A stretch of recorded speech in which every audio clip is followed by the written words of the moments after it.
இன்றைக்கி மொபைல் கையில் எடுத்துட்டாலே சும்மா ஏதோ ஒரு வீடியோஸ் டக்குன்னு யூடியூப் போவோம், கண்ணில் ஒரு தப்னீல் படும், டக்குன்னு அதை கிளிக் பண்ணி ஒரு வீடியோ நம்ம பார்க்கலான்னு சொல்லிட்டு பார்க்க ஆரம்பிப்போம்.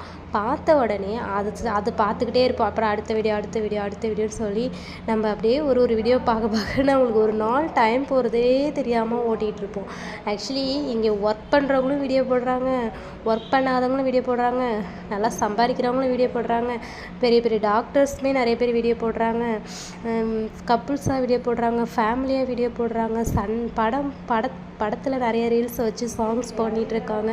இப்படி பல விஷயங்கள் சம்மந்தமாக இன்றைக்கி எலெக்ஷன் ரிலேஷன் அதாவது ஃபைட்டிங் இந்த மாதிரி ரிலேட்டடாக நிறைய வீடியோ, இங்கே ரேப்பு, அங்கே கொலை, இங்கே வெட்டு, இங்கே குத்துன்னு சொல்லிட்டு யூடியூப் ஓப்பன் பண்ணாலே ஏகப்பட்ட வீடியோஸ் பார்த்திங்கன்னா எக்கச்சக்கமாக கோடிக்கணக்கில் வீடியோஸ் அப்டேட் பண்ணிகிட்ருக்காங்க. ஆனால் இதில் வீடியோ இவ்வளோ பேர் போடுறதுனால நம்ம என்ன பண்ணுறோம், சாதா ஒரு தம்ப்நெயிலை வச்சு அந்த வீடியோ பார்க்கலான்னு சொல்லிட்டு நம்ம ஆல்ரெடி ஒரு வீடியோ ஏதோ ஒன்று செலக்ட் பண்ணி பார்க்கலான்ட்டு போவோம். நம்ம கண்ணில் படுறதுலாம் பார்த்திங்கன்னா மோசமான வீடியோஸாக வரும்.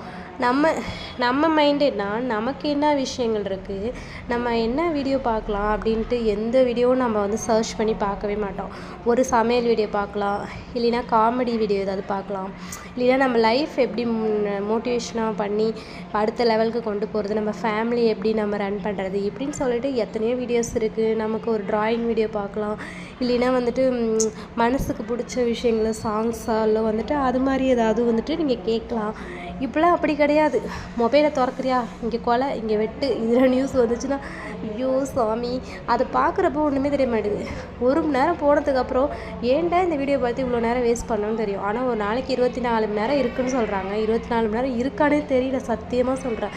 நல்லா யோசிச்சு பாருங்களேன். நீங்கள் இப்போ நானுமே ஒர்க் பண்ணுறது தான், எனக்கும் டைம் கிடைக்கிறப்ப மொபைல் யூஸ் பண்ணுறேன். அந்த டைமிங்கில் சம்டைம்ஸ் டைம் எவ்வளோ ஃபாஸ்ட்டாக மூவ் ஆகும் தெரியுமா. அப்படியே டைம் தூங்கி ஏந்திரிக்கும் போது மட்டும்தான் ஐயோ லேட்டாக எழுந்துச்சிட்டோம் அப்படின்னு நினைக்க தோணுது. ஆனால் இந்த 24 மணி நேரமும் எப்படி ஓடுதுன்னே தெரில. சீக்கிரம் இந்த இயர் பிறக்கிறதும் தெரிய மாட்டேது, இந்த இயர் முடியறதும் தெரிய மாட்டேது. ஃபாஸ்ட்டாக வேகமாக அந்த வருஷங்களே முடிஞ்சிருச்சு. இன்றைக்கி 2026 நடக்குது, அதுவும் ஜூன் மந்த்தும் வந்துருச்சு. ஸோ எப்படி தான் நம்ம லைஃப்பை இந்த அளவுக்குலாம் ஃபாஸ்ட்டாக போகணும். ஆனால் வேலைக்கு போகிறவங்க நினச்சா ஏன்டா வேலைக்கு போகிறோன்னு தோணும், வீட்டில் இருக்கவங்க நினச்சா வேலைக்கு போகலான்னு தோணும். எப்படி தான் லைஃப்பை ரன் பண்ணாலும் இந்த 24 ஹவர்ஸுங்கிறது பொழுதுபோக்குக்கு எப்படியாவது நமக்கு ஓடிடும். ஸோ நீங்கள் வீடியோ பார்த்து டைம் பாஸ் பண்ணாமல் உங்களுக்கு என்ன வீடியோ வேணுமோ அது ரிலேட்டடாக சர்ச் பண்ணி வீடியோ பாருங்கன்னு சொல்கிறதுக்கு தான் இந்த வீடியோ அப்டேட் பண்ணேன். வீடியோ பிடிச்சா லைக் பண்ணுங்கள். ஓகே, பாய்.